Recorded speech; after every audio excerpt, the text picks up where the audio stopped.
Hi everyone! So today we're going to be talking about the negative exponent rule.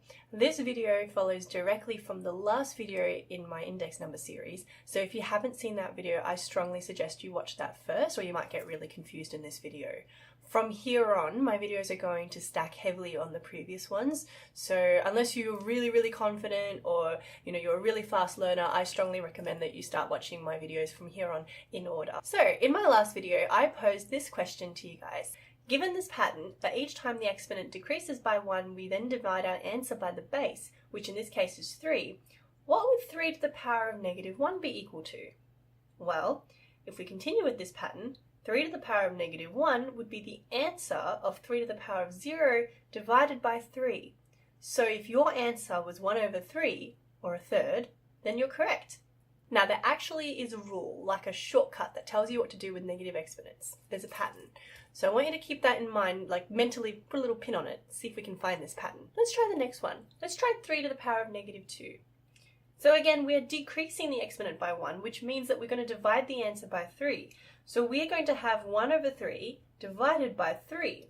Remember that when we're dividing with fractions, we have to multiply the first fraction with the reciprocal of the second fraction. So if we have a third divided by 3, that's like saying a third divided by 3 over 1. The reciprocal of 3 over 1 is 1 over 3, so a third divided by 3 over 1 is equal to a third times a third. A third times a third is 1 times 1 over 3 times 3, or 1/9.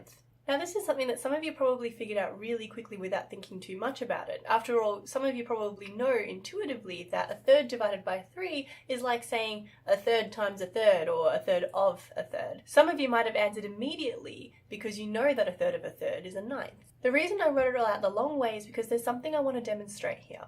Can you see that 3 to the power of negative 2 is basically equal to 1 over 3 times 3? Hang on. 3 times 3. What did Descartes say again? What's another way to write 3 times 3? 3 squared. 3 to the power of negative 2 is equal to 1 over 3 to the power of 2. And 3 to the power of negative 1 is equal to 1 over 3, which is like saying 1 over 3 to the power of 1. Let's try one more. Let's see if we're onto something here. Let's try 3 to the power of negative 3. So again, we take the previous answer and we divide it by 3. We'd have 1/9 divided by 3, which if you were paying attention before, you would know is 1/9 times a third, or 1 over 9 times 3, which is 1 over 27. We know, based on the previous example, that 1/9 is equal to 1 over 3 times 3, so this is really like saying 1 over 3 times 3 times 3. We got 3 3's multiplied together here. Hang on, this is 3 cubed. 3 cubed, or 3 to the power of 3, is 27. And 3 to the power of negative 3 is 1 over 27. 3 to the power of 2 is 9, and 3 to the power of negative 2 is 1/9. So if 3 to the power of 4 is 81, 3 to the power of negative 4 is 1 over 81. You guys can see the pattern, right? Here's the rule. When you have an index number with a negative exponent, if you flip the index number to get its reciprocal, just like you would when you're dividing with fractions, the negative exponent changes to become a positive one. That's it. You just got to work it out from there. Here's the code for it. A to the power of negative b is equal to 1 over a to the power of b. A represents the base and b represents the exponent. In maths, we tend to write rules in code. We like to use letters to symbolize other things, just like a secret code.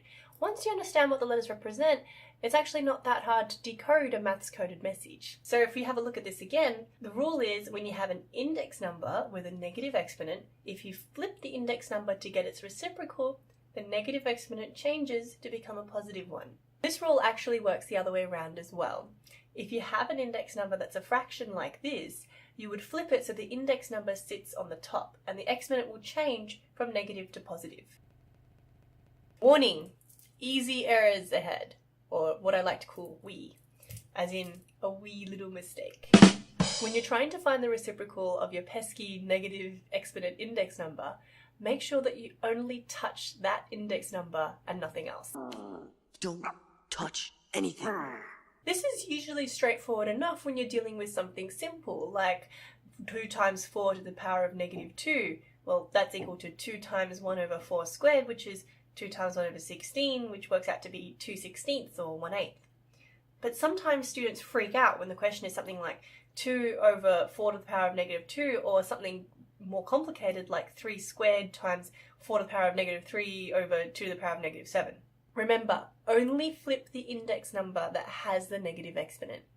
So with 2 over 4 to the power of negative 2, we flip just the 4 to the power of negative 2 to the top. We leave the 2 where it is. So we would get 2 times 4 to the power of 2 over 1, or just 2 times 4 squared, which is 32. With the complicated example, we'd flip the 4 to the power of negative 3 and the 2 to the power of negative 7. We would have 3 squared times 2 to the power of 7 over 4 cubed. The 3 squared stays right where it is because if we flip the 3 squared, the negative exponent rule tells us it would become 3 to the power of negative 2, so we don't want to do that. The only time you'd flip the whole fraction is if the whole fraction was being raised to a negative power. The point is, flip only what needs to be flipped. If it already has a positive exponent, then leave it alone. Negative exponents in real life. Remember how I said that exponential rates of change are not constant? If positive exponents are all about growth, rapidly increasing growth, then negative exponents are about the opposite, shrinking. In the examples I gave before, such as with the zombies and the bacteria, as we're moving forward in time, our numbers are getting bigger. Remember how I said in the previous video that in real life, the base usually represents the rate of change and the exponent usually represents time? If we're on day 3 of the zombie apocalypse, we have 27 zombies right now and we've been tripling every day, and we wanted to know how many zombies we would have after 2 more days, we'd have 27 tripled not once, but twice. So that's 27 times 3 squared, right? But what if we wanted to work backwards? If we wanted to know how many zombies were there on day 1, 1 day after the outbreak, well again, the rate of change is still 3, but now we're looking at going back in time. We're going to reverse the clock by 2 days. We would have 27 times 3 to the power of negative 2. 3 to the power of negative 2 is equal to 1 over 3 squared, so this is 27 times 1 over 3 squared, or 27 times a ninth. This makes sense because if we're tripling with every day going forward in time, then every day going backwards in time, we would have 1/3 the amount of the day after. Going forward, we're growing, but going backwards, we're shrinking. We're still multiplying, but this time we're multiplying by fractions. We're getting smaller each time, you see? If we know how many zombies there are on a specific day and we know the rate of change, we can use negative exponents to work out how many zombies there were at a specific time in the past. See if you can use negative exponents to work out the following question. If there are 2,187 zombies and they've been multiplying at a rate of 3 per day, how many zombies were there 3 days ago? And see if you can try a few more examples on your own. Just see if you can simplify them so that the negative exponent is removed. Don't worry about evaluating them for now. I hope you guys enjoyed my video today. In my next video, I'm going to go into the product rule and the quotient rule for exponents. In my opinion, these rules are way more straightforward and easy to understand compared to the zero exponent rule and the negative exponent rule that I've gone through today and in my last video.